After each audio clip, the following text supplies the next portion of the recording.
Hello, friend. The mystical American Patriots Society is transmitting to you from beneath 4 million cubic feet of solid granite, in the burning heart of the Yellowstone caldera. This is a variety program for normal sandwich-eating Americans with some concerns about living in a deranged, post-Christian technocracy. So, keep your third eye on the sky and your ear to the ground, as Sumo and Smokestack connect your main brain vein to a higher plane. Are you ready? Stand by.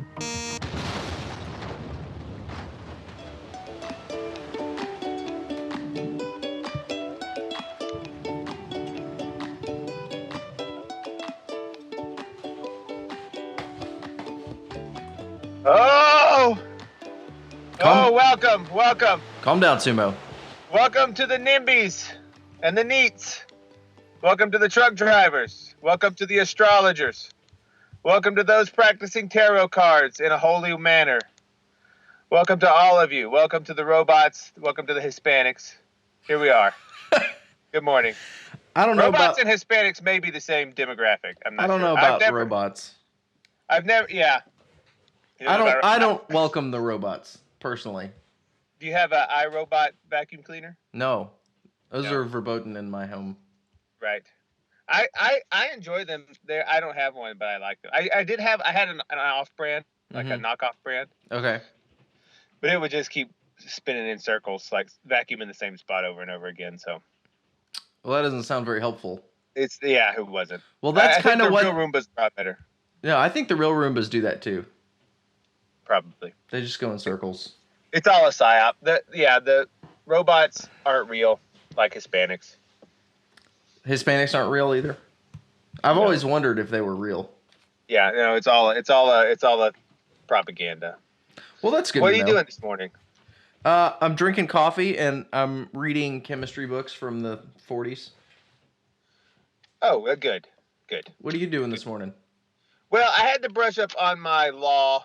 I had my cream soda, and I had to brush up on my law because today I am going to throw some Chinese drywall. Sweet. It's that I'm gonna cover something, and I have to invoke the 1997 Coast to Coast AM Radio Host Integrity Act, which states that anything said between the hours of 3 a.m. and 7 a.m. on an audio program cannot be criticized. Okay. Because what I'm going to say won't make sense, but that's okay. You can't write to me and say, hey, Sumo, that didn't make any sense. That's illegal for you to do. You just have to try it. I'm just going to give you I'm going to play some music, and I don't know all the words, but we just got to try to hum along. Okay. I don't quite know what's going on here, but it's interesting and something is going on, and we're going to try and figure it out. I'm looking at my show list, and I'm trying to figure out which segment you are talking about, and I have no idea. All the segments. All the segments. Okay. They're all connected, but I only sort of know that by smell. Okay. You ever have ideas and you sort of like... Yeah, sure. Smell, it's like these are connected, but I'm not quite sure how. Maybe by the end of the show, we'll know how they're all connected. I think so. I think all the astrologers listening are really going to help us. Okay. We've got the prayers of all the truck drivers coming in. Okay, they can beam us their powers. Yeah, to help us make connections in the show notes. An astrologer lady mentioned that this year would be bad because it was when Saturn and Pluto were in conjunction. I don't know what that means or if it's true, but take it for what you will. Wasn't there some sort of a very important lunar eclipse last night? I missed it. Probably.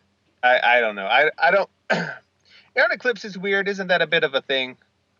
Well, supposedly it was like some kind of wolf moon eclipse. I don't know what that means. It's incredibly improbable that the moon should be the exact same apparent size in the sky as the sun. Are they? Well, yeah, that's why the moon can cover the sun completely. Oh, yeah.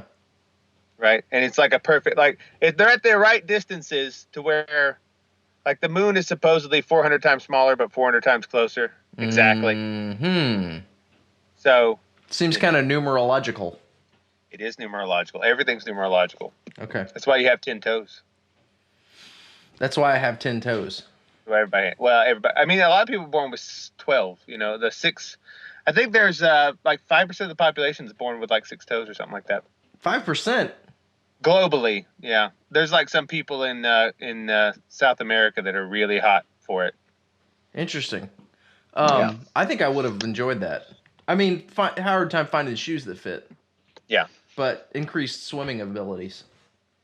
Yeah. So I hear you're going to talk about like folk chemistry today.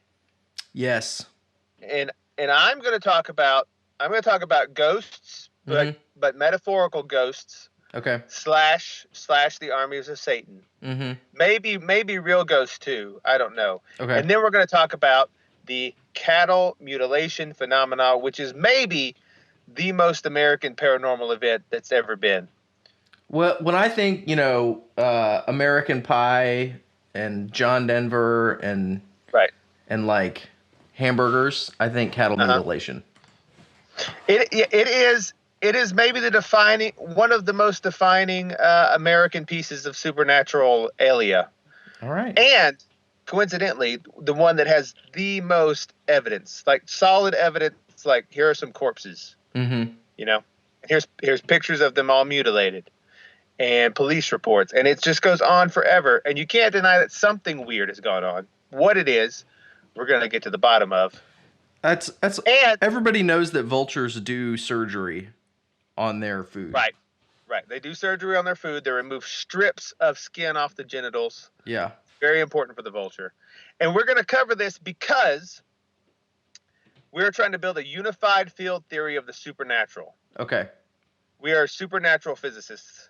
And we're going to build a unified field theory to connect quantum supernatural with astrophysical supernatural. Right. The small and the large together. We're going to bring it all together. And then on our last show in May of 2047, after having covered every single piece of the puzzle, this big puzzle, from UFOs to demon possessions to Bigfoots, we will get on here and you and I we will on that day proclaim the truth, what it all is. We will understand it and we will say it. It will take 15 minutes. Our final show in May 2047 will take 15 minutes and we'll explain everything. Well, that'll be good. We should have a pretty good audience by then. Yeah. And we'll educate a lot of people. Well, that sounds fun. It's good to have goals. Yes. Okay. So it's going to be good. Well, I'm My down. ukulele's out of tune though, so. Well, you got time before the last show to get it, tuned up and. I know. Maybe play a little better. Yeah. Yeah. Okay, so ghosts. Oh, we're talking about ghosts. Metaphor. Now, ghosts are real, like the real kind of ghosts, like dead people walking around. Mm-hmm. That of course that happens. Everybody knows that. A lot of people are doubtful, but that's just because they've never seen one. Okay. Have you seen a ghost? No. Oh. Okay. No, I've never seen a ghost. But you're not doubtful. I'm not doubtful. No, of course ghosts are real. But what I'm talking about today is metaphorical ghosts, which is the same thing as the legions of Satan. Okay. And what I mean by that is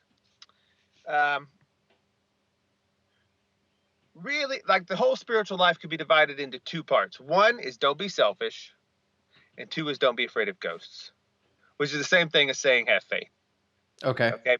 So when you, a good example is this week I had a Achilles tendon injury.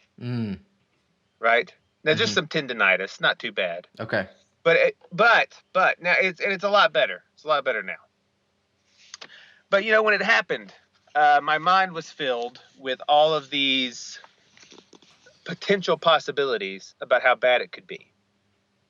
Right? That caused me a lot of anxiety and worry. Mm-hmm. Now, none of them ever actually happened. Right. And none of them are ever going to happen. Mm-hmm.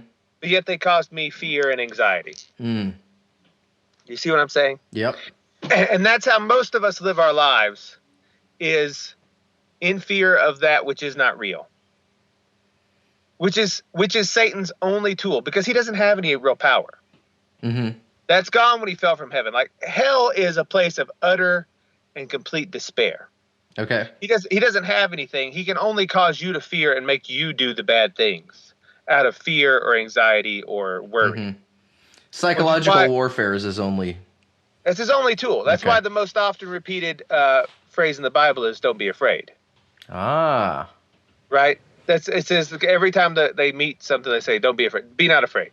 Mm-hmm. Be not afraid." So, and that's really all of our culture these days. You get on the internet or the TV and you see bad thing. The economy could crash. We're gonna get taken over by Muslims. China's gonna bomb us. And none of it's real. None of it has happened, and almost all of it will not happen. Yep. Yet, you are gonna make terrible decisions and allow your life to be drained away by fear of these things that haven't happened and won't happen. And that's what a ghost is. It's a phantom in your mind. It's just brought up out of the ground. Mm-hmm. And it appears before you and it spooks you, and then that scares you into doing evil and participating in it. Does that make any sense? Is Greta Thunberg a ghost? Yes, Greta Thunberg is. I mean, she's probably still alive. Okay, but she's also a ghost. I don't know if she's been murdered and it's like a walking around ghost. So she's a coincident human being and metaphorical ghost at the same time, because she has almost entirely personified doomsaying, environmental doomsaying. Right. Okay. And that's a great example, because think of how many people are living their lives in despair over climate change. Yeah. When every time you go outside, it's fine. Yeah. You know, and that's the thing. You gotta. It's really. This is really a Buddhist teaching I'm giving here. Okay. Actually live in the moment and not in the fear of the future. Right. Because all of your fears of the future are just phantoms that will not come true. I mean, one of them will come true, which is that you will die. Right. But you can't help that anyway. So don't worry too much about it. You know. But yeah, it's a soul crushing thing to be constantly enslaved by your fears, by these ghosts, you know. And so many people let themselves be really enslaved by just all of these not real things. Mm-hmm. And it's just ghosts popping up in your house, in your mind, terrifying you, causing you to live your life in these terrible ways, and really quite boring ways. You know, people that are afraid are very boring, because they're always shut up, you know, trying to protect themselves from potential harm. And you're going around like, hey, none of this is real. Yeah. You know, you're going to be fine. And then, you know, then they don't want to come out and play. But and that's the way your people get enslaved to employers, and employers enslave themselves. They're always worried, like, oh, we'll be homeless. Yep. Oh, we won't have enough this month. Oh, you know, and it's never, and for almost everyone that has these feelings, it's never happened to, right? Yeah, yeah. It's like never happened to. Like, you've been fine your whole life. Why are you worried about this, right? So that is what I mean by don't be afraid by the legions of evil. So is there a difference in the ghost somebody summons up in their own mind out of habit, and the ghost put upon you by a malevolent spirit? I don't know. Maybe. It's hard to say where an individual stops and Satan begins. Mm-hmm. We're all very close. Mm-hmm. But I would say not really, not in any practical terms. Okay. Like one that you throw up for yourself and one somebody gives you are very similar. I mean, Greta Thunberg is giving you some right now, and you know, no hate to her. She's a child that has autism and has been confused. Yeah. But yeah. You know, that poor child. But yeah, they're constantly telling you, everyone's constantly telling you, oh, you know, you're on the verge of homelessness. You're on the verge of losing everything. Mm-hmm. You're on the verge of having cancer. You're on the verge of terrorist attacks. Yeah. There's going to be a school shooting at your place. And none of it is real. There's a lot of medical people getting rich off this phenomenon. Yeah. Oh, hypochondria is the biggest one, and I say this as someone who has had hypochondria before. Mm-hmm. Is because you have a stomach ache and you get on WebMD and then it's like, oh, that's definitely cancer. Yeah. And and then you just ruined your whole week. Mm-hmm. Even though it isn't true, you don't have cancer. Yep. You're gonna be fine. Mm-hmm. And then you just prematurely. And that's really what cowardice is. That's why Paul says cowards go to hell. He says, in that list of things that make you go to hell is like the cowardly too, because the cowardly are ruled by Satan's minions, which are fears and phantoms of things that are not, because he is the ruler of the nothing, right? Father of lies. Right. Yeah. I like that phrase. I forget the movie it came from, but there was a movie, maybe it was The Labyrinth, I don't know, but there was the bad guys were called the servants of the nothing. And that encapsulates perfectly what evil is, the servants of the nothing, because it's not real. Right. It never has been real, but it's going to make you afraid of it and draw you down into itself too. You become the nothing that you're afraid of. Yeah. Right. So that is what I mean by don't be afraid of ghosts. I like that. Now this smells the same. I can't quite connect it in my head, but it smells the same as the idea of sinning properly, which is controversial. I'm gonna be controversial here. I'm getting used to the groove of Sumo says something outrageous and then walks it back by explaining. Well, I'm not trying to walk anything back. I'm trying to. I know. But there is a proper way to sin, and here's the improper way to sin. The improper way to sin is to rob your employees of their just wages, to threaten to fire them, to engage in all sorts of vulture capitalism, and then on the side give to charity. Right. Right. That's the wrong way to sin. That's why Jesus was like, look, be hot or be cold. You people in the middle, just get out of here. Yeah. Because the worst position you can be in for your spiritual health is to do evil and then be like, well, yeah, I do this evil, but I'm really a good person because look at this other good thing I do. Yep. Which is so much of the modern landscape. Yeah. It's like, look, yes, I abort my children, but I am a vegetarian. Right. So it's fine. And then and then it's like, yes, I'm a sexual deviant, but I am carbon neutral. That's good. And then, yes, I've destroyed America through venture capitalism, but I have donated to whales in Africa, right? Yeah. That makes it okay. That sort of thing is the road to hell. Look, murderers find Jesus often in prison, but white-collar criminals seldom do. Yeah, okay. Right? Because if you just go be, the way to sin properly is just to go be a straight gangster and a straight pirate. Right. Just go do it. Like, better to just go on a rampage than sort of like indulge in your evil a little bit and then try to maintain a little bit of good on the side. Right. Just because that's not honest. Like, if you want to go be evil or go do bad things, just go do it. And the honesty is way more important than the specific action you're doing. If you be honestly evil and honestly selfish, you're much healthier. That's why Jesus was more okay hanging out with the prostitutes and that sort of crowd. Because they're like, there's no pretense. He's like, this is what we are. This is what we do. Yep. That person is so much. It goes saint, pirate, prostitute, hedge fund manager. That's the order. That's the order of people in the on the hierarchy of closest to heaven. There you go. Yeah. Those hedge fund managers do just destroy everything they touch, don't they?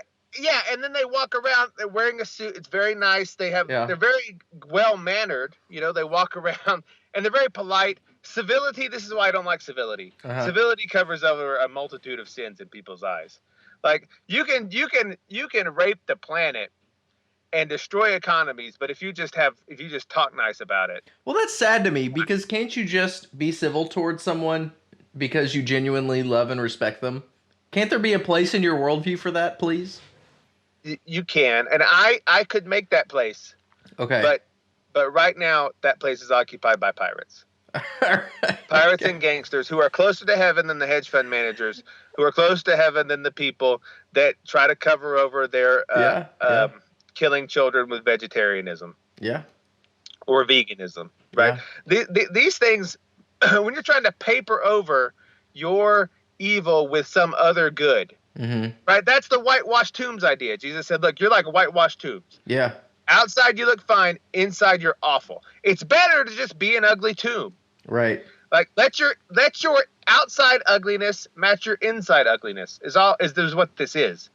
Because that's honest. And the honesty, you have to face it yourself. Mm-hmm.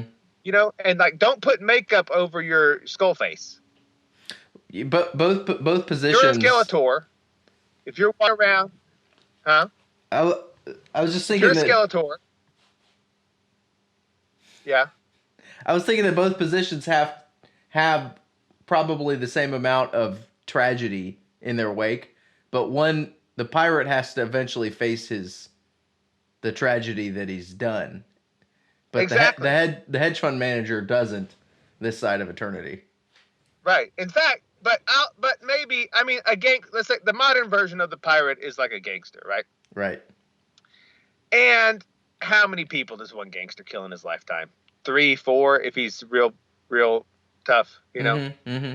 Not very many. Yeah. But how many lives does like one of these hedge fund managers ruin? There could be thousands. He could take the jobs away from thousands of people. Yeah, yeah. You know? So really he's worse. Or a pharmaceutical company. Yeah, or a pharmaceutical company that gets these people addicted and killed. And, you know, it's like, yeah, that's why I, like Jesus, am much more comfortable around the murderers and the people that just, you know, they get by, you know, slinging crack or whatever. Yeah. That's a much more honest lifestyle. And so we have to, you know, my message is, and somehow this is related to the ghost thing, but I'm not quite sure how. Maybe you see it. Is just go out there and just be all of your evil self. That's better than papering it over. Because if you're just what you are, then you will see what you are. Mm-hmm. Right? Don't put makeup on a skeleton or a pig. Yeah. Right? Mm-hmm. So it's better to just be a pig. Yep. Yeah. Because you'll have to face it at some point. Right. And I don't know how you will. I don't know how that's related to ghosts, but it is. It smells the same. It has the same mouthfeel. It sounds more related to the midwit conversation we were having earlier in the week. Well, that's true too. The midwits. For those that don't know, people that are sub 100 IQ, which is about half the population, they're reasonable and they have common sense. People that are over 130, 140 IQ, like probably me, I don't know, I've never been tested, are geniuses and they see far and they come to the same conclusions as the people of sub 100 IQ. But the people in the middle, the 100 to the 125s, mm-hmm. those people we have to put in the camps. Okay. That when we become dictators mm-hmm. of Silicon Valley, those people will go to the camps in Alaska. Okay. Which we will build. And there they will receive some sort of re-education. Or are we gonna try to boost or lower their IQ? We're going to I don't think you can boost it. Mm-hmm. I was going to say boost it, but then I thought, how would you do that? I think we're just going to try to get them to be quiet. Okay. That's all we're asking. It's just like, because here's the trouble is, if you have that sort of mid-range IQ, a midwit, you know, mm-hmm. you're smart enough to override your instincts, but not smart enough to realize your instincts were right. Aha. Right? Like your mm-hmm. instincts are there for a reason. And yep. sub 100 IQ people are just like, they just act on the instinct. Mm-hmm. They don't have the ability to rationalize it. But then the 120 guy that reads Reddit or whatever and listens to Neil deGrasse Tyson, it's like, well, yeah, I do feel like that's wrong, but that's just because I evolved under this set of circumstances, and you can rationalize your way out of anything. Yep. And then the 130 geniuses are over here like, come on, bro, stop being retarded. So it's like they're using a tool that they don't know how to handle. Right. That's again why Martin Luther said reason is the devil's whore, and he was right, because you can rationalize your way out of anything. But I'm not sure how what I was saying at the first about the ghost army, the legion of Satan's ghost army, is the same as sinning properly. But it is in there because it's some I haven't quite worked out the connection, but it's something like if you're afraid of being what you are, you're afraid of being evil, right? As though you don't want to look in the mirror and look at what you actually are, right? You're throwing up. It's sort of like a reverse phantom. You're throwing up a false image of yourself. Okay. You're throwing up a ghost, a good ghost of yourself, and you're like, look at that good ghost. That's what I really am, right? Well, you're sort of embodying the signature work of Satan by lying and deceiving yourself. Yeah, it's the lying. That's what it is. It's the lying. It's because the phantoms are lies, and then your self-image, when you're not being a pirate, is a lie, right? And this is why a lot of the saints were like, you look at him like, really, that guy, he got into heaven? Didn't he like kill a bunch of people in a war and and do all this stuff? And it's like, well, yeah, but he was being a pirate, and pirates go to heaven usually after a little bit, right? So I didn't know that. That's good to know. After a little while, I mean, you don't, and but the people that act outwardly righteous, but inwardly are filled with all these things. That is the pharisaical thing that Jesus condemns outright and calls vipers, because that's the most dangerous spot to be in. There weren't a lot of words of mercy and comfort for the Pharisees. I know. That's because when you're operating that behavior, it is the chances that you will repent are such diminished when you wallpaper over what you are. Right. Because then you're not looking at it, and that, you know what it's like. Have you ever been driving your car and you're like, oh, everything's fine, the windshield is clean, and then you turn towards the sun, you're like, holy, that is filthy, right? That's what it's like. Look, you got to turn like either drive straight toward the darkness and just realize that's what you're doing and admit it, or drive straight toward the sun and see how filthy you are. Yeah. But don't drive sort of like halfway, like where you're in the morning but not quite pointed toward the sun, and then you can pretend like I see fine and it's okay and I'm clean. Don't do that. This was an analogy for our trucker friends who know about windshields and sunlight. Maybe this is kind of the fundamental reason why I dislike living in the city I live in. Right. Is because it's quickly becoming a financial center of the country. Yes. And I'm surrounded every time I go out in public with people connected to high finance. Yeah. I don't look, right-wing people have got to start being angry at finance people. I agree, man. That was one thing. Like, they do way more sins, dude, and way more than like all this, like, capital. Look, I am pro-capitalism minus usury. Yeah, that's my statement. Like, right, like capitalism, fine, but take out the usury and the predatory loans and the speculative marketplace and all that. That's all just gambling and nonsense. Yeah. And trying to take from people, extortion, and yeah. It's also why the lottery is bad, because it just steals from poor people that don't know math, right? But yeah, this is why everyone doesn't like anyone in America, because we're all, the dominant culture of America is be evil, but then put a nice smiley face on it. Yeah. And my point is, the guy standing on the street corner with his pistol and like, look, I'm here to get hose and sell crack. It's just he's being way more honest about what he is. Yeah. Than the people that go to Iraq under the premise that we're going to liberate everyone and it's good. Yeah. Right? That's just that lie is so bad. Yeah. And that is you're playing with the phantoms. You're playing with the ghosts. Right. Like it's not real. It's so much more important to just be honest, even if you're doing evil. Just be honest about it. So and God will take that fine, right? There's mercy for that. So if lies are like ghosts and demons, could let's see, the invasion of the Middle East under false pretenses be considered a form of sorcery? I mean, is that? Yes, 100%. There's that quote. I don't remember who said it, but he who can get you to believe absurdities can get you to commit atrocities.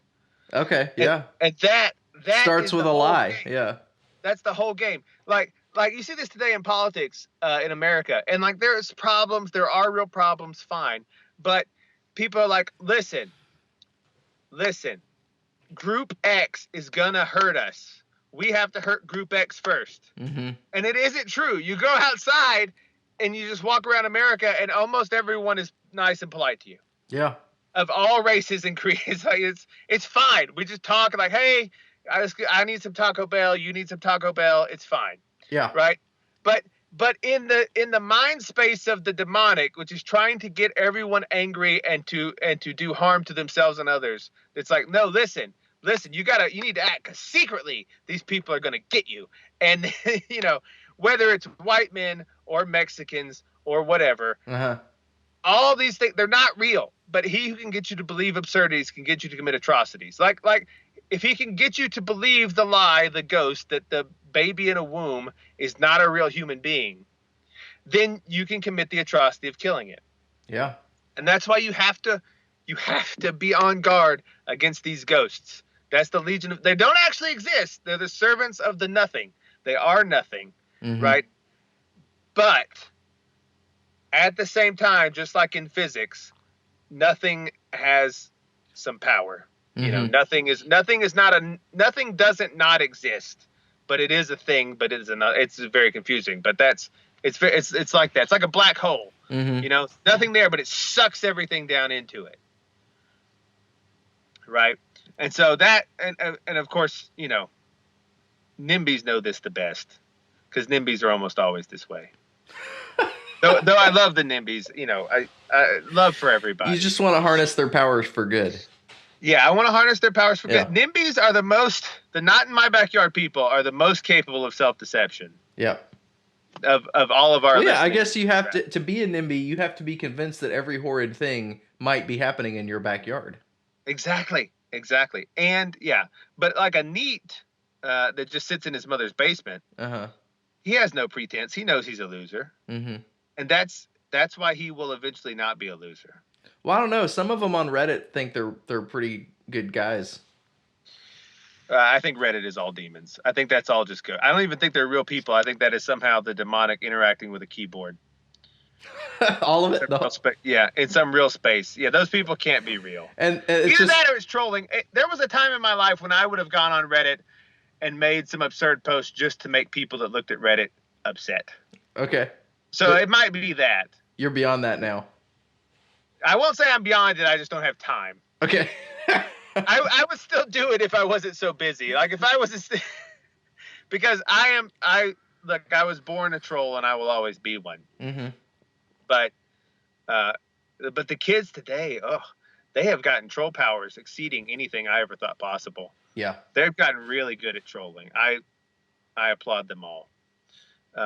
They just basically live under a bridge, how much they troll. And goats come over and they're like, hey, we're going to eat this goat. And the goat's like, no, you got to eat my brother, the bigger goat. It's a great story. You remember that story? No. Billy Goat's Gruff? Oh, and so he's waiting for the bigger goat doesn't show up. Yeah, you're always waiting for the bigger goat, which is how they get you. Yeah. Always take the medium-sized goat. Just take the goat. A goat in hand is better than a bigger goat in the bush. For a troll under a bridge. Yeah. Yeah. That's our official maxim of maps. Okay. I thought it was Contra Mundi. That's our motto. Our motto. Our maxim is a goat in hand is better for a troll under a bridge. Okay. Than one that's coming in the future. That makes sense. Not a very good maxim. Maybe we can add it to a list of better ones. Yeah, but the astrologers get it, and the tarot card readers get it. They all understand. Welcome to all the Wiccans. You know, we are the friend of Wiccans. Just don't light up the sage during the show, please. Yeah. No, but see, the Wiccans, that's another thing. That's why I always got along well with the Wiccans, because they're like, listen, we're here, we're worshiping the devil. And it's like, well, that's very honest, isn't it? You know, and that means that gives you an out, right? That gives you an out, right? Or we're pagans, you know. That's why so many of them are so ripe to convert to better things, because the honesty is where that's where you look for. Yeah. Right? When you're just what you are, that's so much better, you know, than pretending to be something you're not, if it's good. But anyway, that's what do not be afraid of ghosts means, and sin properly. That's this segment. That's what the legions of evil, they're nothing, they don't exist, but they will control you if you allow them. Because the most often repeated command is do not be afraid. And cowards go to hell, right? Both of those things are true. It's not cowardly to be afraid of a lion if a lion's standing right in front of you. Right. That's just good sense. But what the cowardice comes in is being afraid of a future lion that might exist. Yep. And being afraid of that now. Don't do that, right? Don't do that, yeah. I think that's pretty good advice. It is possible that you could, in the future, get cancer, right? Of course.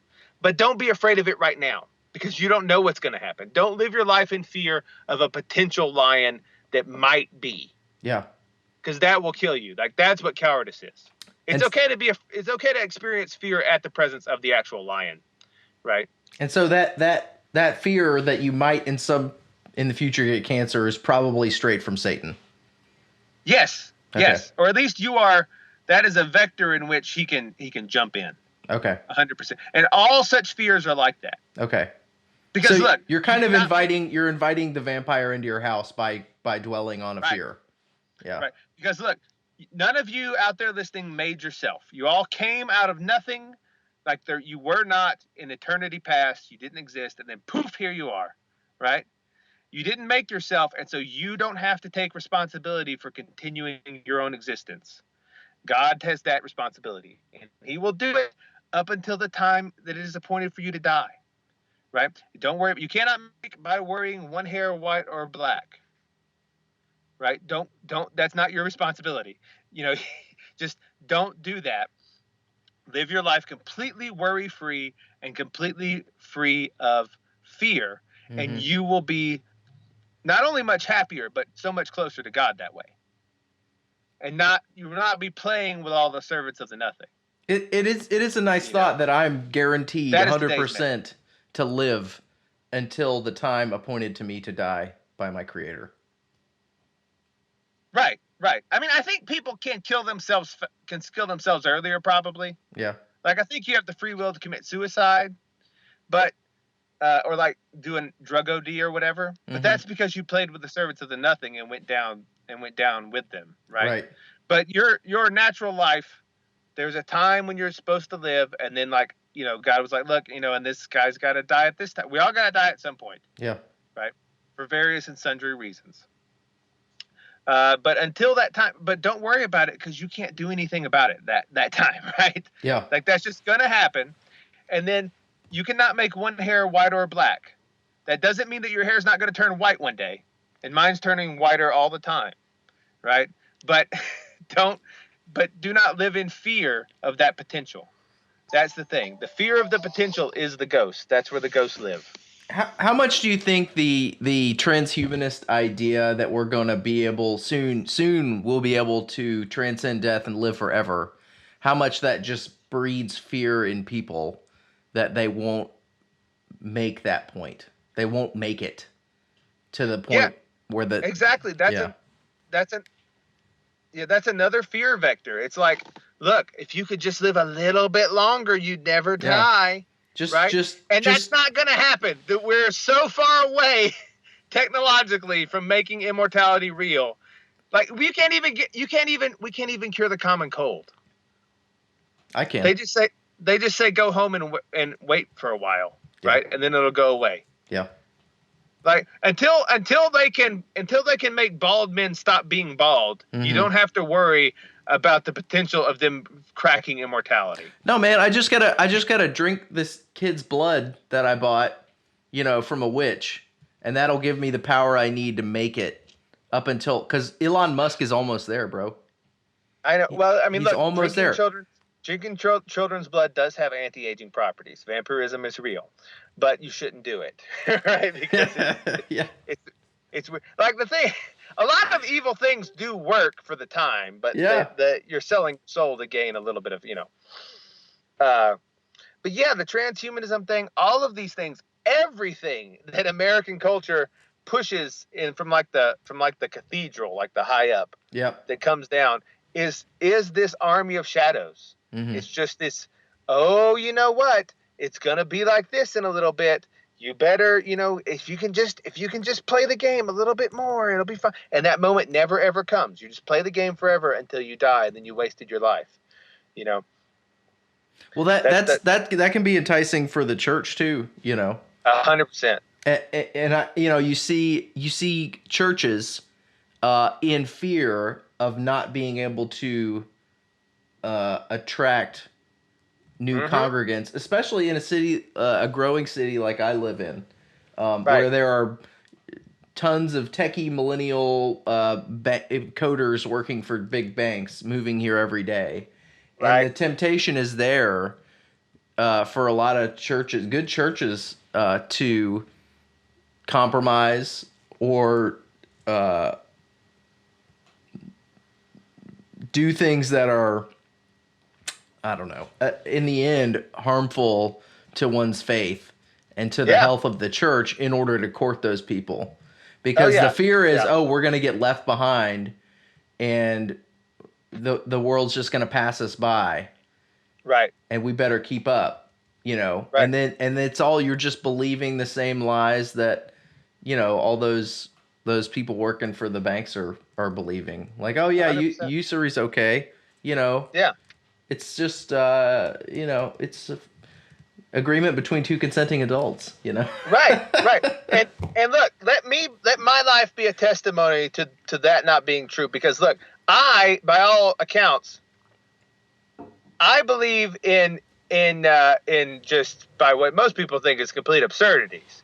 Like I live my life as though I am in the latest event of a war between angels that took place before the dawn of time, and that astrology is real. And I don't even have a smartphone, but life hasn't left me behind. I'm still here. I don't get around to people that are like, things don't. I don't go outside and like, ooh, I don't understand, but it's fine. Like everything's fine. Right. I'm like half Amish. Yeah. I'm like Amish, but I cut off the date instead of like 1850. I cut it off at like 1997. It's funny because with my family, I'm very intentional about not spending time on computers, especially for the kids.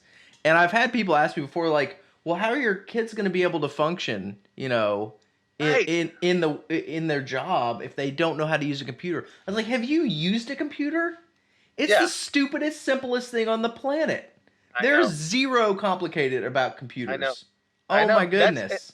And that's another ghost. It's like you got to keep up. You got to play the game, or you're going to be left behind. If you don't jack into the Matrix, your food rations are going to get cut off, man. Exactly. If you don't jack into the Matrix regularly and get your daily dose of fear, then you're going to be.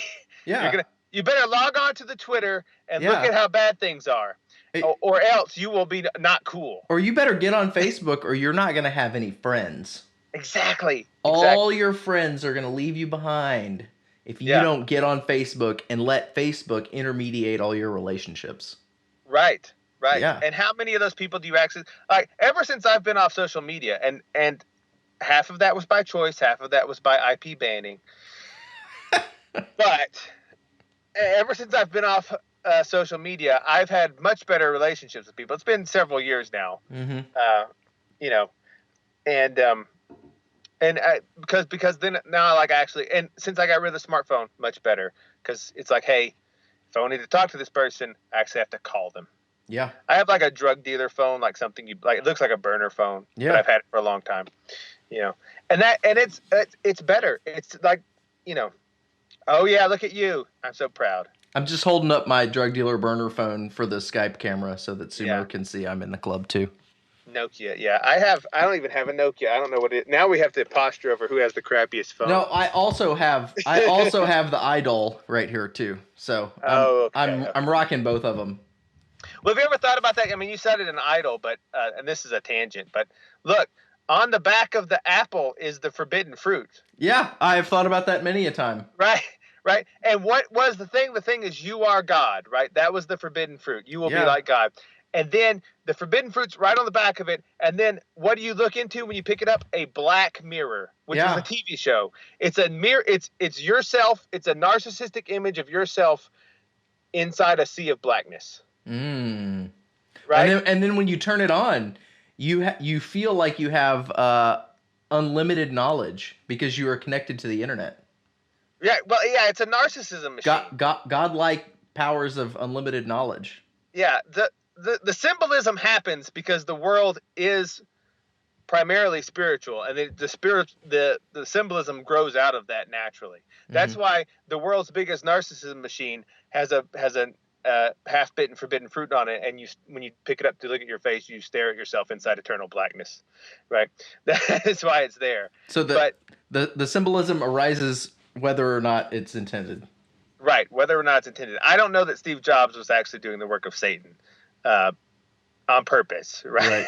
By making this. It's almost scarier that the forbidden fruit and the black mirror with the iPhone happened as a result of its cosmic nature rather than the result of Steve Jobs being a Luciferian. Yeah, no, I think it's its cosmic nature, and that's what I'm going to talk about later, the idea of spontaneous sacrifice. Ooh, okay. Well, shall we? I feel that we have covered this topic well. Shall we segue? Let's segue. Here's a segue. Woo! What would you say you do here? I have people skills. We have people skills. We do. We have people skills, and I got some fix. We want you, audience, to have people skills as well. So today's people skill is practical chemistry.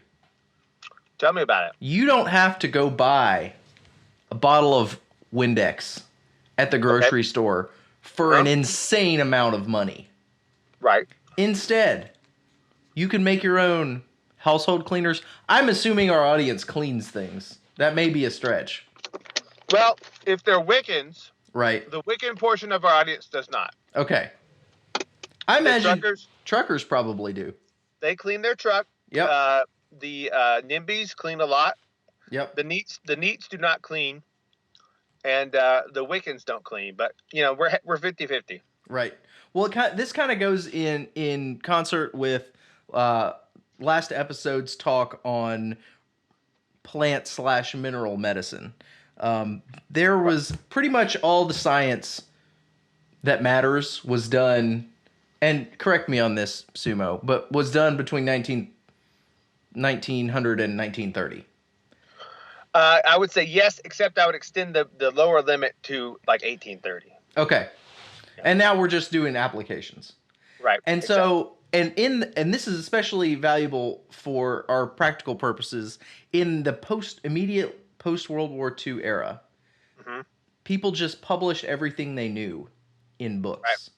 Yeah, and there wasn't this ridiculous ivory tower of secret knowledge that you had to attain the heights of through tons and tons of money and ideological slavery to an institution. You could just go and open a book. And I have a few of these books on chemistry.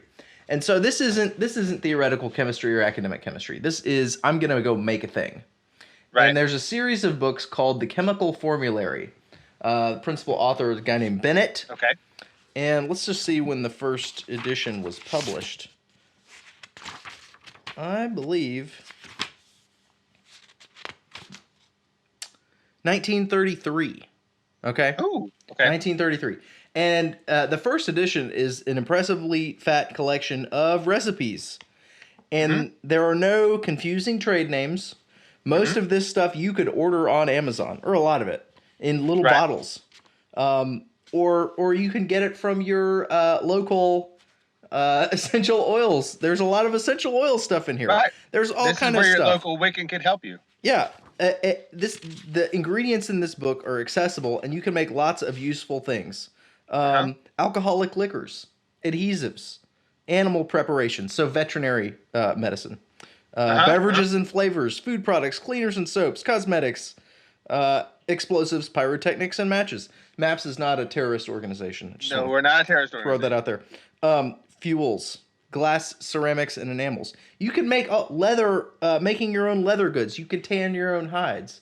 All this stuff that right now is prepackaged and sold to us through a vast, inefficient industry of goofballs that don't know what they're doing anyway. You can do better in your own home with a little thoughtful research and testing, and it's fun. Yeah, and it's a good science experiment for the kids. So start with the basics.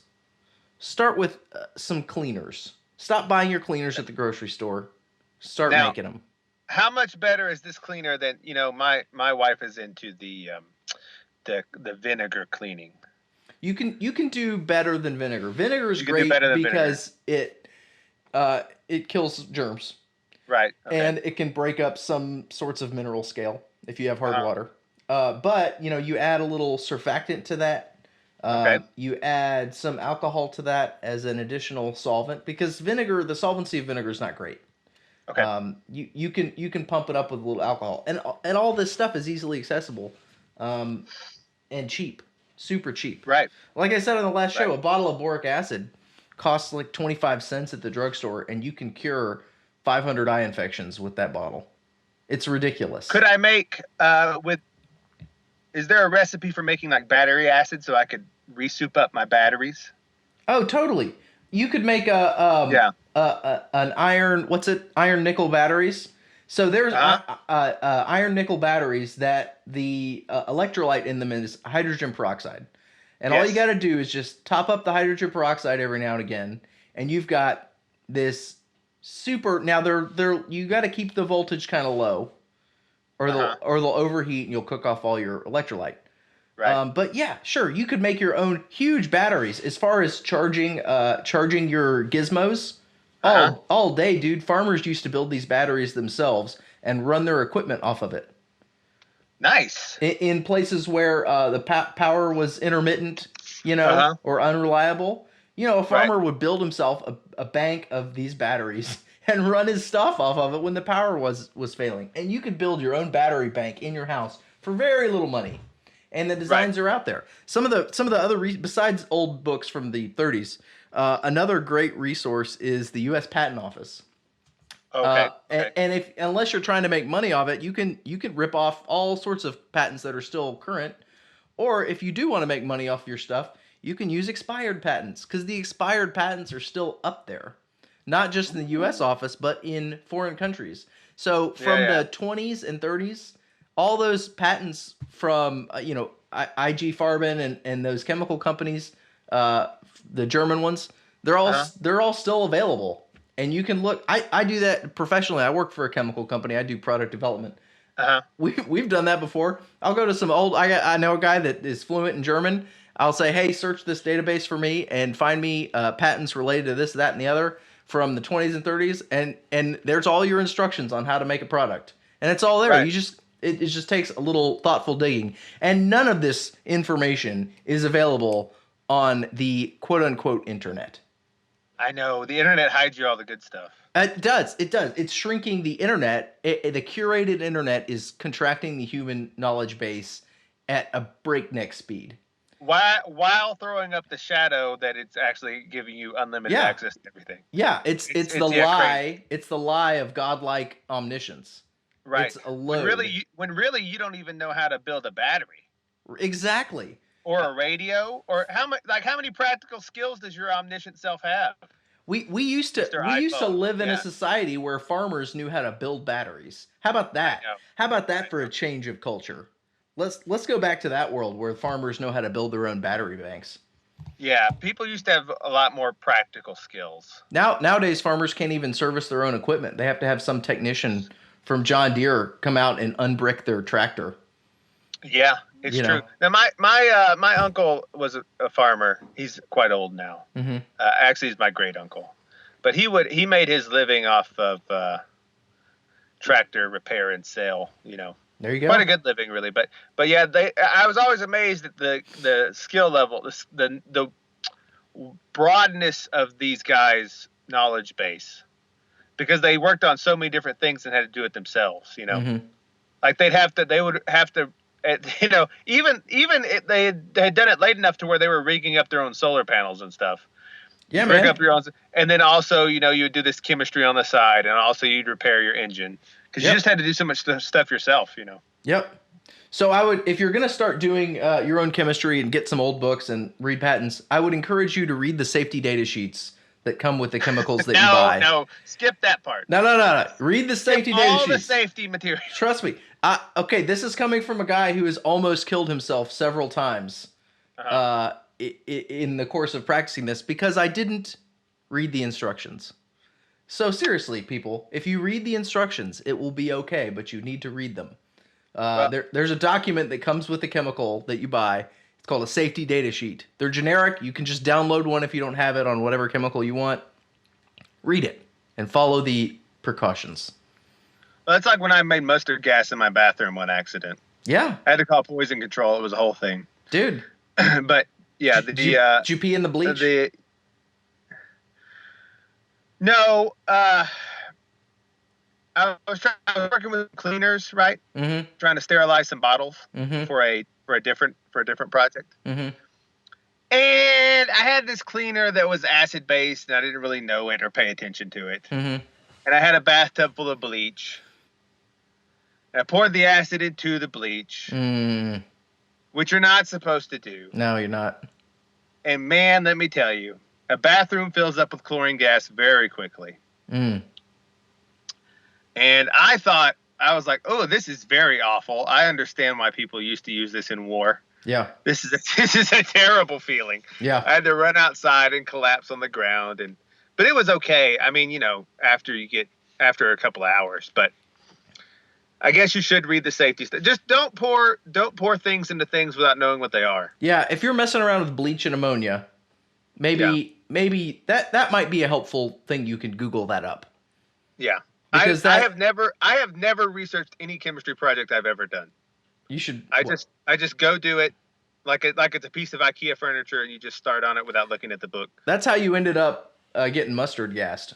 I know, pointing that out. But it only fails 1 out of every 10 times. Most of the time, it's fine. Right. Yeah, but okay. Read the safeties.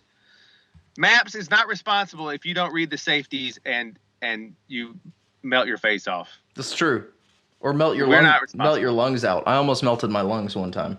Yeah, it's easy to do. Yeah. But yeah, go do your own chemistry, but be safe. I bet there's a lot of truckers out there listening that can do some of this stuff. Yeah. Truckers are a resourceful bunch. They've got practical skills. I think that's why our audience is so full of them. I think so too. Yeah. I think so too. But yeah, so that's good. I like that. You have to post a link to those books in the show notes. I will. This is something that the whole family can enjoy. Yes. And it's a lot better than playing stupid video games. I agree. Great way to tell your kids about how the world works. Yes. Yeah. That's good. I like that. No, right on. All right. Now. I've still got this Edward Teller clip. Do you want to hear it, or do you want to jump right in? You told me about this, but I forgot what it is. So I think I still want to hear it. So Edward Teller, father of the hydrogen bomb, physicist. I was listening to an interview of him done in the 70s. Mm-hmm. And so what's he going to talk about? He's going to talk about the value of the moon landing, and he's going to talk about science, what science is and when it was done and what it isn't and when it's not done. And I just thought it was an interesting clip, and we can just let it pass by or we can comment on it. Here we go. Well, wait. Yeah, go for it. Okay. I'm just hold on. The money that went into the No. What? I'm just scared. I'm scared we'll go down a moon landing rabbit hole that will take an hour. Okay, let's agree in advance that we're not going to talk about the moon landing. Yes, listening to this and ignoring it is neither acceptance nor denial of the moon landing. Okay. We will one day talk about the moon landing, but not today. Okay. How do you feel about the money that went into the moon exploration? I think that this was not money spent on science. It was money spent on an extremely interesting part of technology. And it was money that was spent on public amusement. And of all the money that ever has been spent on public amusement, this chunk of money was best spent. Because to see people landing on the moon was inspiring. What about its scientific value? It was there. It was not very great. That money could have been spent more usefully in science, but not... No. No? That same money could not have been spent on science because we don't have enough scientists on whom to spend it. Money does not buy science. Money buys technology. You see, the tremendous progress that occurred in science between, let us say, 1900 and 1930 cost practically nothing. I agree. We need to one day, maybe next show, we're going to talk about the electric universe theory because there's a lot of overlap. Okay. But yeah, you can do science in your house, in your garage, and it'll probably be pretty good science if you're smart. If you're sub 100 IQ, I don't know, but that's okay. Can you do science without high level math? Yeah, Faraday, the guy that the Faraday cage is named after, he came up with a lot of the ideas about electromagnetism. Mm-hmm. His entire academic paper where he described flux and stuff had no math whatsoever. He just used drawings and diagrams. Whoa. Yeah, a lot of people know that math is a very useful tool for science, but it is not 100% necessary. It's sort of like knowing how to read music is very good for being a musician, but you can just pick up a thing and figure out how to play it too, right? But you'll be limited in what you can do, but you can still do some things. All right. Very similar to that. Math is the language of science, but it is not science. Gotcha. Just like you can speak without being literate, right? You can do science without being mathematically literate. Faraday wasn't really mathematically literate, but he was a genius fellow. That's good. That's encouraging for somebody like me who is mathematically illiterate, or at least, would you say enumerate? Is that a word? Yeah. Faraday proved his stuff using basically he just had drawings and he was like, I think it's like this, and it was so compelling that people that did know math went back behind him and figured out the math to support his drawings, and it turned out to be correct. That's cool. I did not know that. That's very cool. So you don't need math, but math is helpful, but you don't need it. Okay. Go ahead, go out there and start experimenting. So you don't need money or math. You don't need money or math. You really just need curiosity and time, which a lot of people are curious and a lot of people are running short on time though. Right. That's the thing. But yeah. So I feel something kind of weird coming on. I ain't afraid of no ghost. I'm not afraid of no ghost. That was good. I like that. I ain't afraid of no ghost either, as we said earlier. Yep. That wasn't planned. That was just symbolism rising up from the cosmos. Are you afraid of cattle mutilations? I'm not afraid of them as I'm more spooked out by them. Okay. Here's the thing. It is impossible to deny that something weird has happened in America's cattle ranchers town, right? Okay. And continues to happen. Okay. Because there's just a mountain of evidence about it. Mm-hmm. Like, I understand the UFO skeptics being like, where's, some grainy footage and meh, or the Bigfoot people. And I also agree with them that Bigfoot is probably nonsense. Mm-hmm. At least, I'm not a Bigfoot person. No offense to the Bigfoot people out there. Like where's all the bodies of the Bigfoot, right? But on the cattle mutilations, they're like, where's the body? Like, here's the bodies. It's a big stack of them. Here's a giant pyramid of dead bodies missing their genitals. Like, what are you going to say to that, right? So, if you don't know, cattle mutilations is a phenomenon that it is a global phenomenon, but mostly in the New World, both North and South America and Central America. And it is extremely American in that it had a huge, which is why it's a part of the Mystical American Patriot Society's scope, because it had a huge impact on the American paranormal zeitgeist, and still does. And what it is, if you've never heard of it, is a cattle mutilation is here's the classic case is farmer notices something weird, like not all his cows show up one day, or he hears strange noises in the nighttime, or he sees some lights in the sky. Maybe he hears a helicopter, maybe he doesn't, right?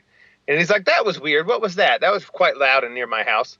Goes out the next morning, finds livestock, usually a cow or a horse, dead with with no obvious sign of cause of death, with some very characteristic parts removed. The flesh off the jawbone will be removed, usually the eyes, one or both, usually an ear, one or both, and usually the genitals and or udders will be removed. And oftentimes the butt is cored out. The butt is cored out. Right. So imagine the whole of the butt, and you take maybe a 6-inch diameter circle, and you just cut a cylinder straight in about 6 inches deep and remove it like Weird. A plug. Yeah. Right. That's a very common one. Okay. The tongue is often removed. Right. So these animals are found dead with parts removed in a very non-predatory animal looking fashion. Like it looks like someone with a scalpel. Right. It's very clean cuts. There's not like jagged pieces. There's not a lot of blood on the ground from where they were like gnawing on it. It doesn't appear to be an animal. And these pieces are removed.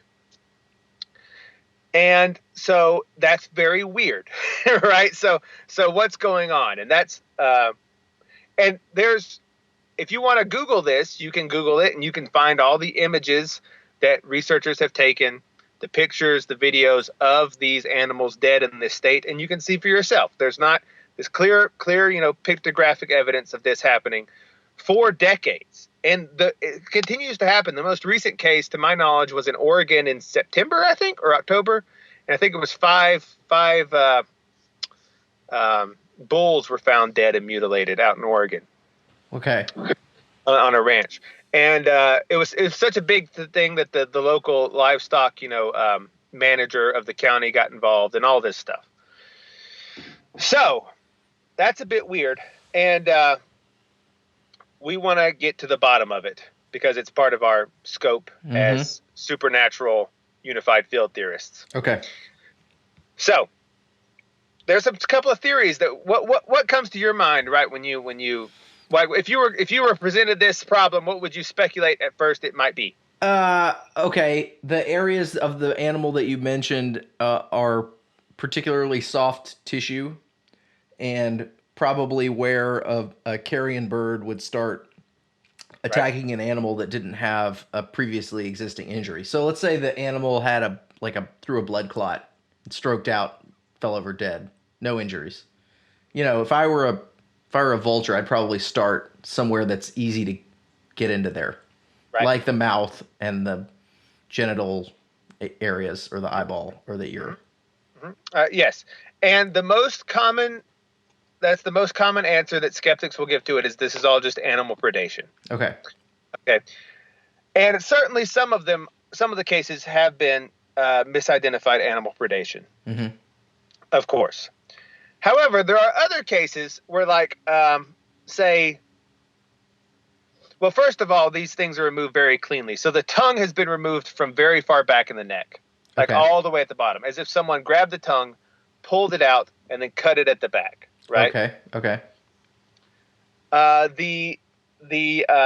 Oftentimes, instead of the whole, instead of the whole genitals being removed, there will be like strips taken out, like a strip, a perfectly straight strip will be taken and removed, and then next to it another strip, right? Interesting. Okay. Or the udders will be cut out in a square shape. You see that in a lot of the photos, like they'll just take, like someone just went in and took a rectangular cut around the udder and just removed it.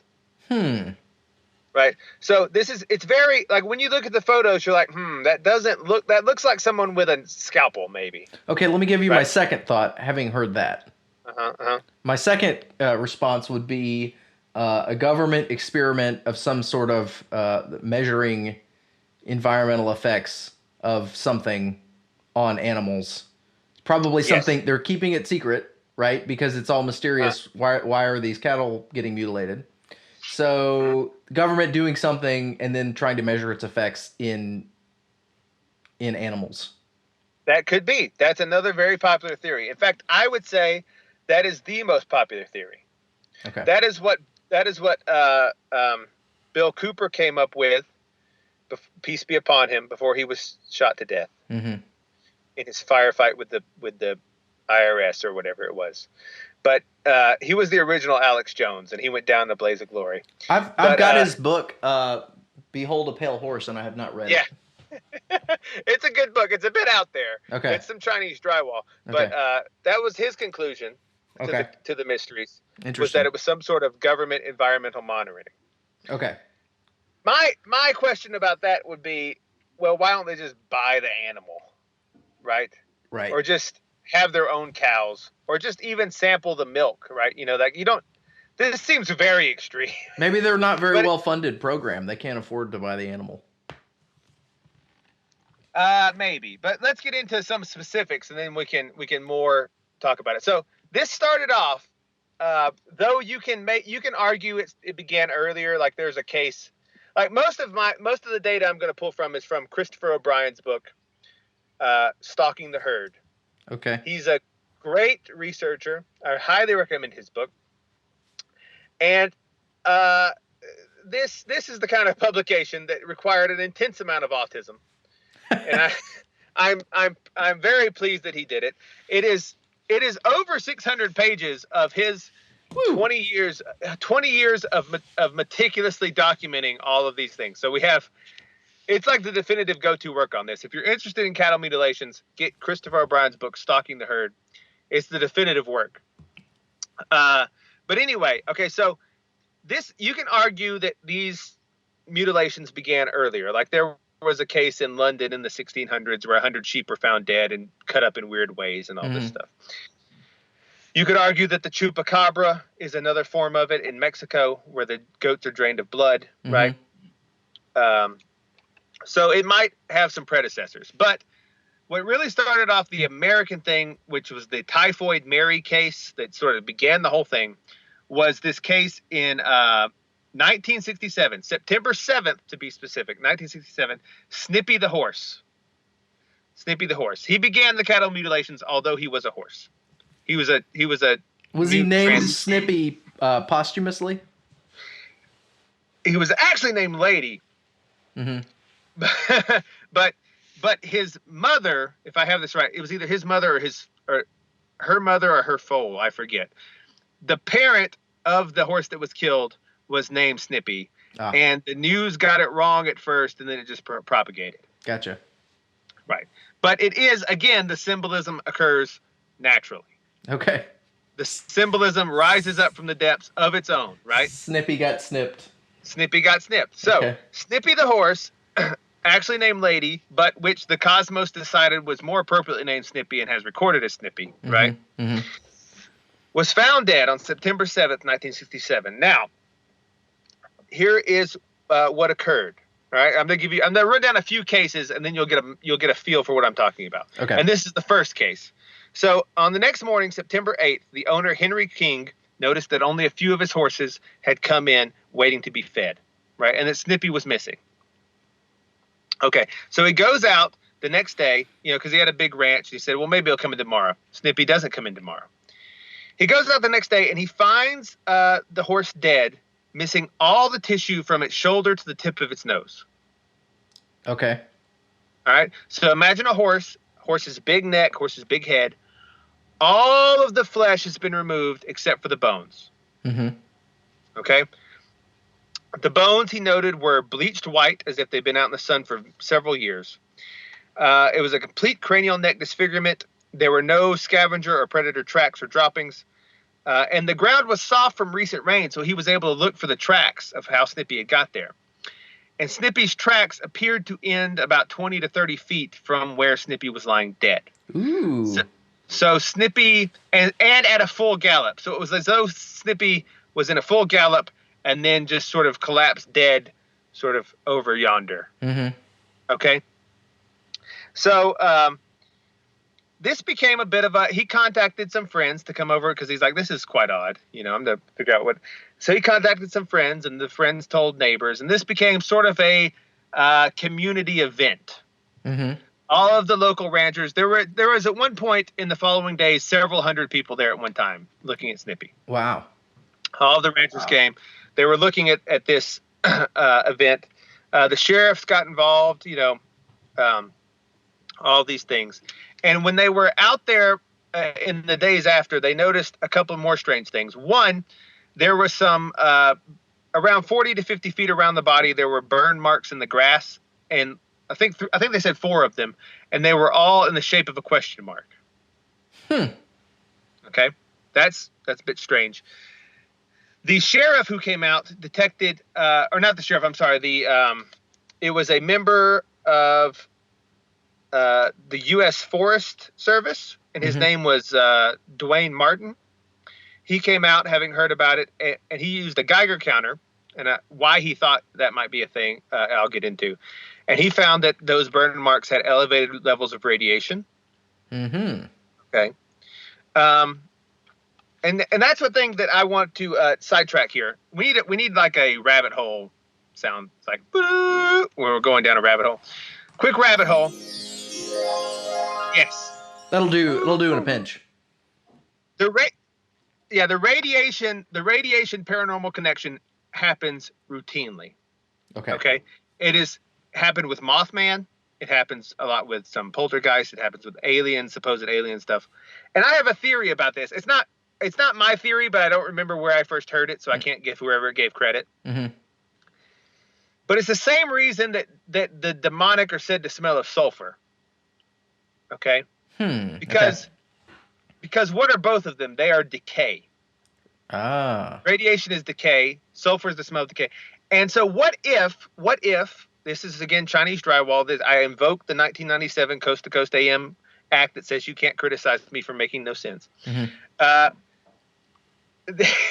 What if crossing over to our plane is inherently unstable?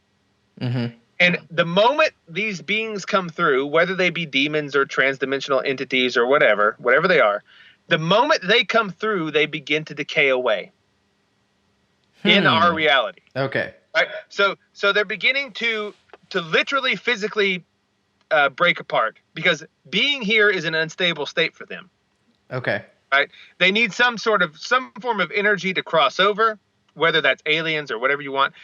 And while they're here, they begin to. That's why in Islam the jinn are said to be made of smoke, because they're constantly. If you see one, they're just burning off their material as they walk around. They're expending energy to manifest themselves in our dimensions. Right. Okay. And it's decaying them. They're breaking down. So that's just an aside. We'll come back to as to why maybe and this is the radiation there was from the beginning with Snippy, there was a suspect that this was UFOs because UFOs have been seen in the area for a week. This was at the height of the UFO thing in America. Everyone was worried about them. And so this is why this Forest Service guy brought his Geiger counter. Another strange thing, the daughter of the rancher's owner, I think her name was Nellie, which should be a horse's name, unfortunately, but this was the girl's name. Nellie said, quite oddly, that she found a glob of green goo, which had some of the horse's mane hair in it. Green goo? Yes. Which had some, she was like, that's the horse's mane. Like there's some fibers of his mane in there she found in the bushes. Okay. When she goes to touch it, to pull the hair out, she said she touched the green stuff and it made her hand burn for about a half hour. Ooh. Right. I don't know what that is. That's a weird thing in there. A lot of people skip over that because it's so strange they don't mention it. Okay. But I will mention because it sounds a little bit like the phenomenon of ectoplasm. Mm-hmm. I was thinking Slimer there. Yeah, it sounds like ectoplasm, which is I know that ectoplasm was faked 100,000 times, but there is something to it. I don't know, but anyway, that's just we're drawing. Remember, I don't know the words of the song. I'm just humming it, and we're going to sing along. I don't quite understand what's going on here. Kumbaya. All right. And then Agnes King, his mother, who lived with them, she was about 88. She couldn't see very well, unfortunately, but what she did see that morning was she said she saw a shiny silver object in the skies over their farm. The morning that Snippy died. Yes. Okay. So. What do we make of that? Right. That is it's a weird case, right? There's some stuff that the animal has in 2 days been stripped of everything but just above the shoulders. It is this is what began the cattle mutilations scourge that plagued America. This was their first case. Interesting. Okay. Can so we do a rabbit hole real quick? A brief one? Yeah. Okay. Rabbit hole. My first impulse is to say, it's a bunch of ranchers. Why am I going to believe them? They're probably just bored making stuff up. You know, they had like my instinct, which I shamefully admit, is to just say they're lying. Right. But then we as a culture will take the words of a politician over the words of a rancher and give the politician a lot more credibility to the fact where, you know, Saddam Hussein was killing babies in incubators, so we need to invade Iraq, you know, right? Or weapons of mass destruction, or, you know, Building 7, et cetera, et cetera. But I can't believe some ranchers that saw some weird stuff, even though, you know, I've seen weird stuff too. Right. And people don't believe me. Exactly. I just wanted to point out the imbalance there, the credibility imbalance. This is a pro-rancher podcast. We must believe all ranchers. Believe all ranchers. Hashtag. Yes. Okay. Rabbit hole over. All right. Now, here's the thing. If it was just one rancher or a couple, that would make more sense, right? However, that began in 1967, and this phenomenon goes on for like a slow simmer for about the next decade. Okay. But then in 1975, does it take off like a rocket? All right. So between 1973 was the height, but between 1973 and 1980, there were 8,000 reported cases of cattle mutilations and 12,000 reported cases of horse mutilations across over 21 states. Whoa. Okay, so that is a combined total of 20,000 animals reported mutilated in this similar fashion over the span of 7 years. 20,000 animals in 7 years over 21 states. Okay. And almost all of these have documented evidence, police reports, photographs. A lot of them have video. Were they geographically concentrated in any particular? The American Southwest is the height from Colorado down. Okay. This just sounds like a Fallout study to me. It could be. Okay. That's what a lot of people have hypothesized. Is like, well, maybe they are just looking at how the animals are uptaking radiation. Because we blew up a lot of nukes in the Southwest, in the prior decade. Here's the thing, though. It still goes on today, and it went on in the 80s, and it went on in the 90s. And so you're like, are they still testing this? Right? Are they still testing this fallout? Or wouldn't they have enough data by now? And then two, again, I go back. You can determine if an animal has uptaken radiation just by looking at the milk that comes out of it. Okay. Why do you need to go to this extravagant thing of like sneaking into farms at night, killing 20,000 animals, taking off pieces, and not telling anybody, right? Because this got weird. This got weird and this got big. And if you want an idea of how weird it got, so that the mid to late 70s and the early 80s had everything. They had the 20,000 livestock deaths, and accompanied with that, They had mystery helicopters, unmarked helicopters flying around. Mm-hmm. They had plane and helicopter chases where like cops are like chasing a helicopter with their car. They had UFOs. They had military base incursions. There were Bigfoot sightings. There were hooded figures seen lurking out in the fields. There was apparent occult activity. Ranchers got in maniacal fights with each other. There were posses that formed to try and go shoot down UFOs. I mean, it was crazy. There was a lot of stuff going on in this time period. And it got to be so big that there was actually a senator called a federal committee about it in New Mexico.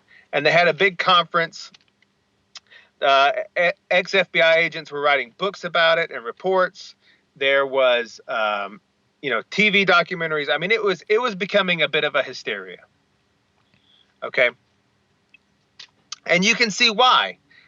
Like as in this case, January 7th, 1975, Sulphur Springs, Texas. Okay. A black cow was found mutilated, missing its sex organs. Same day, a bull reported mutilated in Brackenridge, Texas. Shortly thereafter, on January 17th, cow mutilated in Comanche County. February 5th, Cochran County, cow mutilated, and so on. All of these were talking about like, hey, we saw choppers coming by. We heard something in the nighttime that sounded like a giant engine roar over our house, right? It's very weird. Mm-hmm. And again, I have to keep reiterating, this did not stop. This still continues as recently as a few months ago. Okay. So I got another very brief rabbit hole. Yeah, go ahead.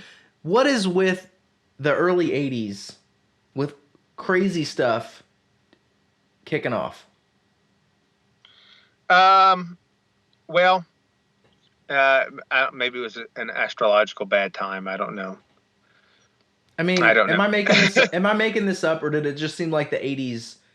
No, there are these times in history where there's this convergence of weirdness. Yes. Okay. All right. I just didn't want to let that pass by. Please continue. No, it's fine. Yeah, I mean, this got so bad there were different organizations found. David Perkins began his animal mutilation probe, the AMP. Everyone knows the AMP in 1978. Mr. Austin started the Animal Mutilation Data Center in 1980. Kenneth Rommel, an FBI agent, ex-FBI agent at the time, published Operation Animal Mutilation Report in June 1980, and so on. It began to be a big thing, and the cases continued. There was a case where a group of brothers ranchers found their 5 cows laid out in a line, dead, with their udders removed in a square rectangular patch, taking away, all of them facing north. Another one where a sheriff came out, he was called out, and he found this was an interesting one. March 10, 1975, Cochran County Sheriff Richards, he goes out to a ranch to investigate a mutilation of a heifer and a steer. According to the sheriff's report, which, is still publicly available, he found the heifer dead, quote, with the head twisted straight up, laying inside a 30-foot diameter circle of grass that had been pressed down and rotated. Ooh. So he's basically describing he's found this cow in the middle of a crop circle, dead with its head pointing toward the sky. Okay. And then he said he found the steer in like fashion in a similar circle some 40 feet away.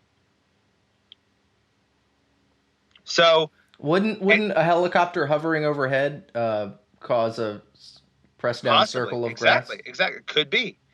Is it the but so we're beginning to get into this but something is doing this that's not vultures. Not vultures. Yeah. Right. Okay. And again, the sheriff who was woke to this thing at the time, he went back to this office. He got himself a Geiger counter, came back, and his reports note that, quote, radiation was present. He doesn't say anything more than that, how much, right?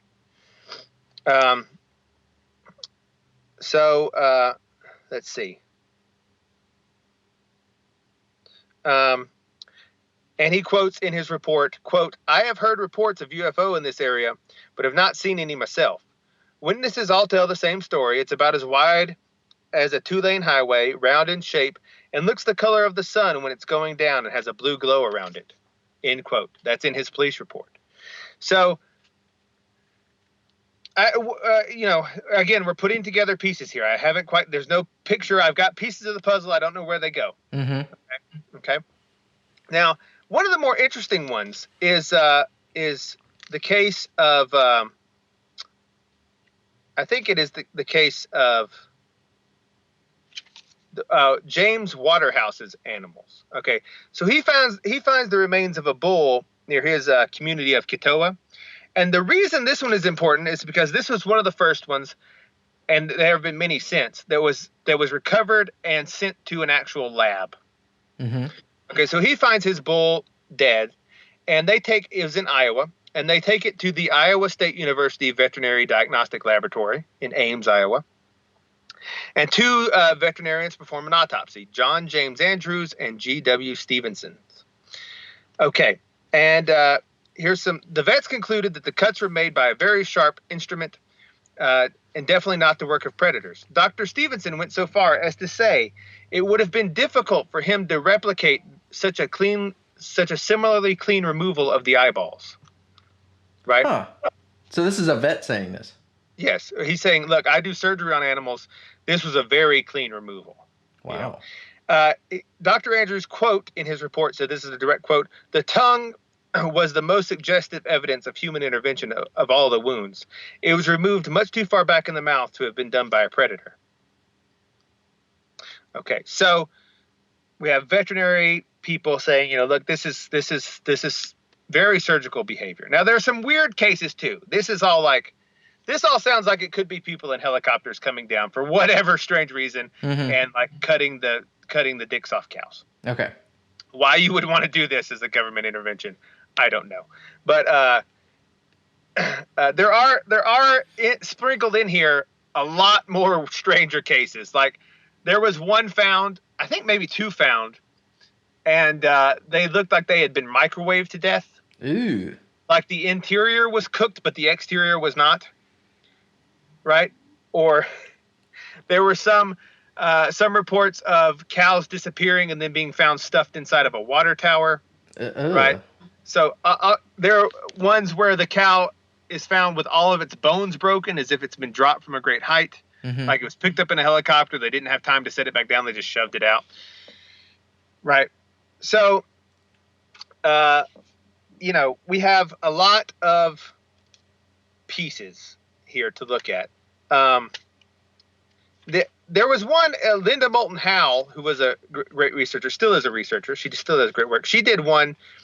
She made a documentary called A Strange Harvest, and she has some of these cases in her documentary. You can watch it yourself. You can see the sites. You can see the carcass and the burned trees and the radiation levels and all this sort of thing. Mm-hmm. But this has been going on since 1967. It still continues today. The most recent case that I'm aware of was in late 2019.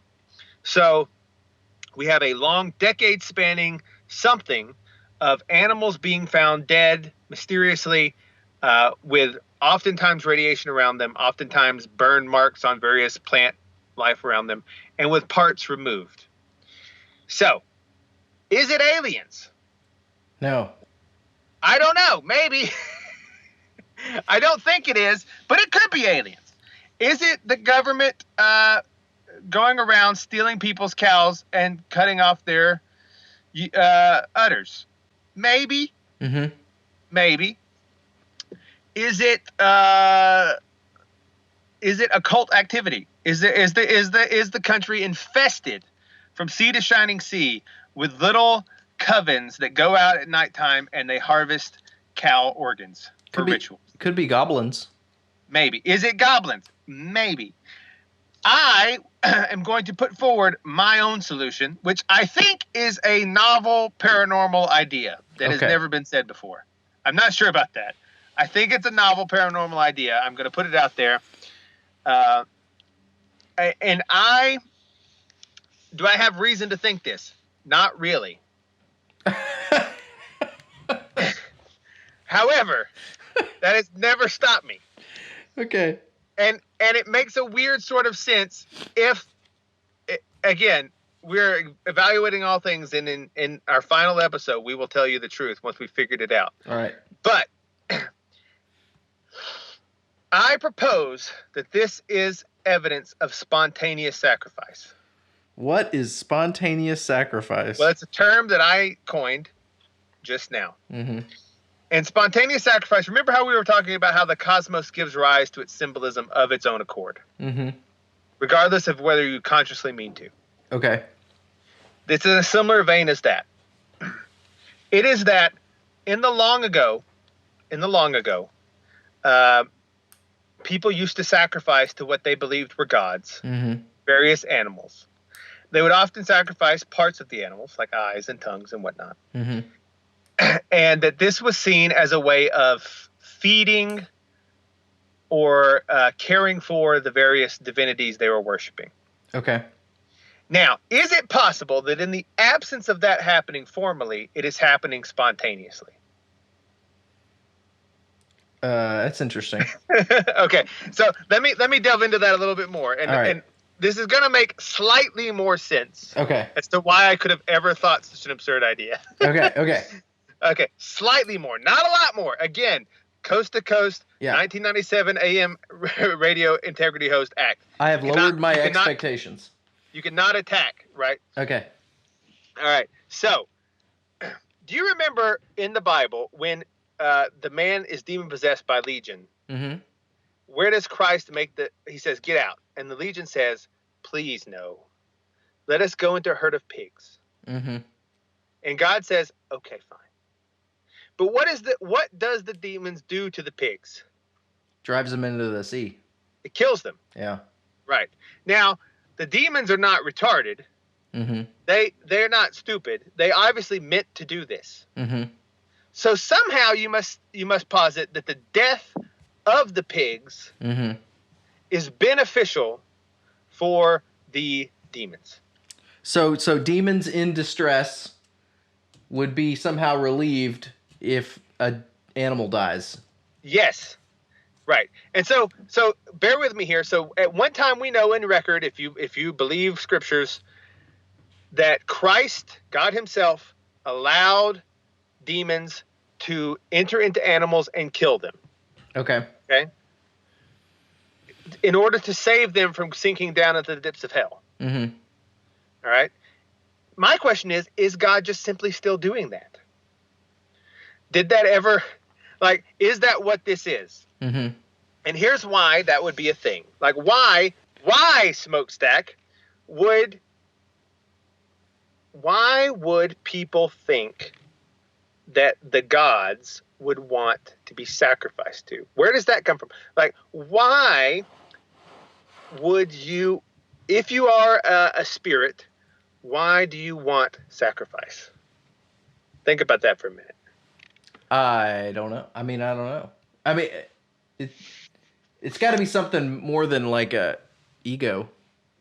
Right. Yeah. Right. So this is a thing. People never think about this. Why did everyone on Earth think, well, the way you interact with the gods is you kill things and bleed them out and burn them up? Right? Yeah, I don't know why. Okay. Here's again, I'm not sure. Well, there's the Israelite model, but I don't of atoning for sin. But I don't think that's what the pagans were not atoning for sin. They were doing something else. The pagans believed, again, broad brushstrokes here, because the pagan beliefs were multiple and varied, but that they were feeding the gods. They were providing food to the gods for them to. And that if you did this is why you make an idol, right? You make an idol, so you give a physical form, and then you provide sustenance in an attempt to draw down or up the spirit that you're attempting to contact into the physical realm. Okay. Does that make sense? Yes. So you give it a physical form, that's your idol, and then you give it some sort of energy to manifest into that physical form, and then it would presumably be able to give its power to you or whatever in a transaction. Okay. But then why would these spirits why would they need nourishment? Why do they need that, right? Here's my hypothesis. Mm-hmm. Have you ever been depressed, like had depression or despair? Sure. Yeah. Okay. Have you ever, when you were depressed or despair, did you ever I don't know, were you ever temporarily relieved of it by a moment of intense anger or lust or some other strong feeling? Yeah. Yeah. That is my hypothesis for why, because again, I'm running on the theory, and I know people will disagree, that's fine, that most of the ancient gods that actually did anything were in fact demonic. Mm-hmm. They were, okay. So the reason the demonic would want that is for the same reason that when you're in the pits of despair, the only thing that draws you out of it is intense emotions like lust, strong feelings of lust, Mm-hmm. strong feelings of anger. Mm-hmm. It's the same thing. It distracts you from the despair. So, because people think that hell is like this, like torture or whatever, and it is, but it's not in that way. Hell is basically a despair that is unimaginable. Okay. Like there's no reason you cannot move because you don't see any reason to move. There's no reason for anything ever. All reason and meaning is gone. But one of the things that can temporarily pull you up out of that is just intense carnal physicality, emotions, and visions. So what do? You need your spirit to come up.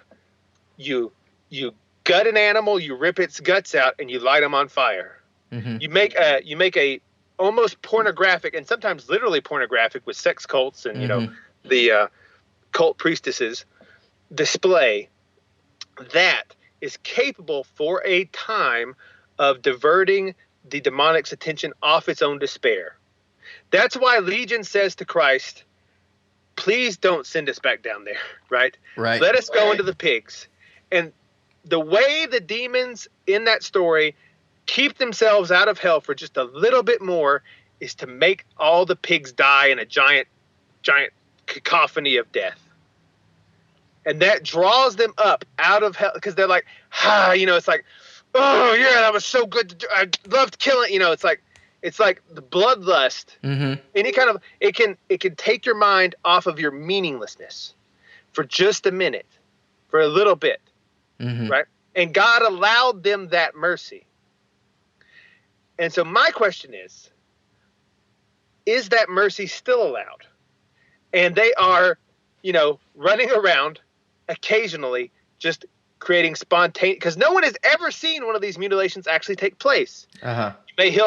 Which is very strange, because you think if there are actually people running around at night killing cows for 50 years, someone would have spotted it. Right. It's never happened. You see after effects, you may see lights in the sky, you may hear noises, and no one ever, to my knowledge, ever found boot prints around it or whatever, which, you would think would be a thing. Right. But could it be, and I know this is the most outlandish theory. This is the most outlandish, I'm aware. But could it be that when the demonic comes out of a person, they're allowed to go through and perform some other form of bloodlust sacrifice unto themselves to pull themselves up a little bit more as an act of mercy? Right. I don't know. But this is the idea of spontaneous sacrifice. And I thought it was worth it because that idea got me to think about why sacrifice would even be desired in the first place and why the pigs would be forced to run off a cliff. Right? Because it's like, why would the demons do that? Because if you've ever been in depression, you know that one of the things that can temporarily pull you out of it is intense hatred or intense lust or intense anger or intense fear. Right? That can pull you out of your meaninglessness for a second. That almost gives you like a surrogate meaning. Right. It's like, I don't have any meaning in my life, but I can be angry, or I can pursue this carnal pleasure. I mean, there's a lot of human behavior that falls into that sort of a description. Exactly. Yeah. Exactly. That's what a lot of addiction is and such. And so when you are, if you're in the pits of hell, maybe you're allowed a certain number, an animal quota. A cattle mutilation is a demon who got his hands on like a metaphysical crack rock and is just killing the pain for a few minutes. Yes, exactly. That is my hypothesis of spontaneous sacrifice. It's no one in these countries is sacrificing to them much anymore. Now, I would be very interested to see if I could get data on this, to see if because I'd be very interested to see if if I had data on like exorcism numbers Mm-hmm. and to see if they correlated, like when a demon comes out of a man, does he go to a cow? Right. But I don't have those numbers. I did look for the show, but as far as I could tell, no church has a public record of the number of exorcisms they do. Or is there an inverse correlation between the number of abortions and the number of cattle mutilations in a year? Oh, maybe so. That yes. Like when you or is there an inverse revelation? Like if things were very peaceful, because this is another thing. When they were really bad was when America was really at peace, at least at home. Mm-hmm. Right? We may have had foreign wars or whatever, but we always do that. But that is when.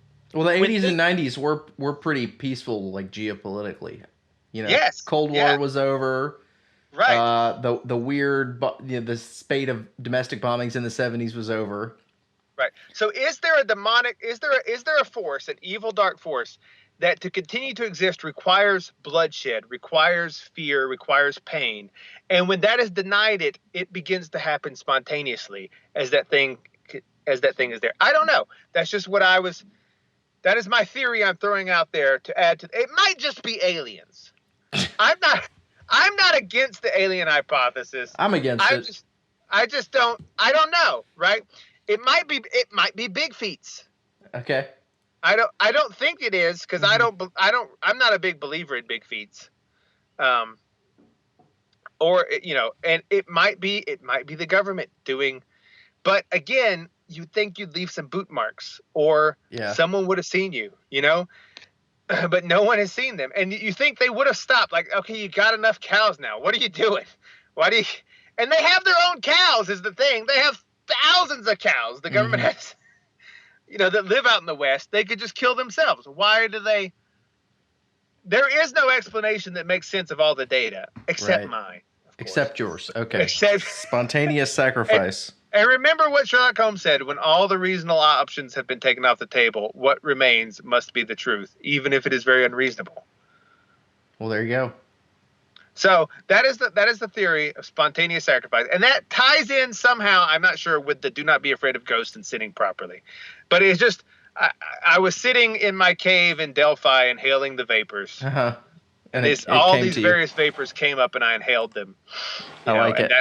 And that's where I can't. That's where we are. But the Wiccans will understand this perfectly, I'm sure. Much love to them. Much love to them. Awesome. Except to the male Wiccans, they're creepy. Nobody likes a male Wiccan. Nobody likes a male. Here's the reason they're creepy is there's a few of them that I think are in it honestly, but I think like 80% of them are in there just to get in Wiccan chicks' pants.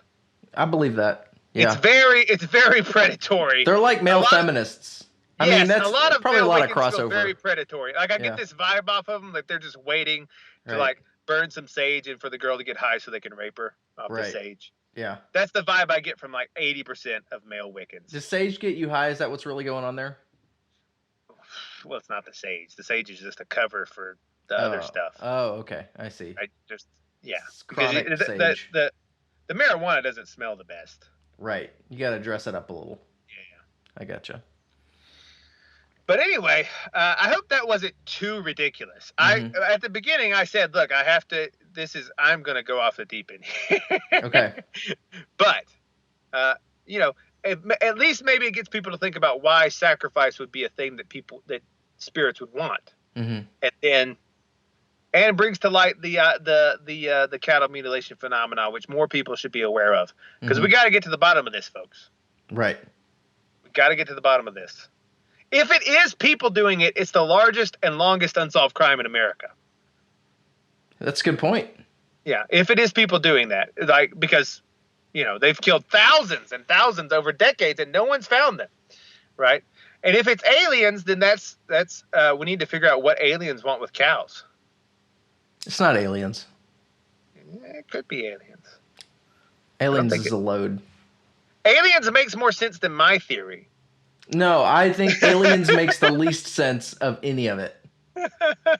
My theory is insane, but it did come to me in a moment of ecstasy, so I had to share it. I found it quite entertaining. Thank you, Sumo. Yeah. That was really good. You're welcome. So, should we close on a little how-to tip? Yes. How to evaluate the holiness of your pastor. So, step one in this process is your pastor bald? Right. If he's not bald, probably not very holy. If he is bald, you can further examine him by making bald jokes. Mm-hmm. So you make a bald joke. If he then responds by summoning a bear that comes and kills you, he is exceptionally holy. Right. In Old Testament prophet sort of level. But if he does not summon a bear, he's just sort of mediocre holy, somewhere between bald man and Elijah. Yeah. Well, I do believe that if you're walking the path, that animals can tell. Mm-hmm. Like, and I don't claim to be walking the path better than anybody else. Mm-hmm. I'm trying, but I do claim to occasionally have been out in nature and communed with the animals. Mm-hmm. Right, and one time with the ocean, but that was a bit weird. That sounds weird. It was very strange. But yeah, if you can get into a place where like the animals will listen to you. Very good. I think that's true. Yeah. Okay. But not if you're flying around in a helicopter cutting their balls off. They don't listen to you at all. No, I don't think they would. It's been a good show, Sumo. Thank you. Let's go out and stop those cattle rustlers. Yeah, we got to stop them. And unless they're demons, then you should probably just steer clear. Yeah, don't fall into sorcery. Don't fall into sorcery. Spontaneous sacrifice, everybody.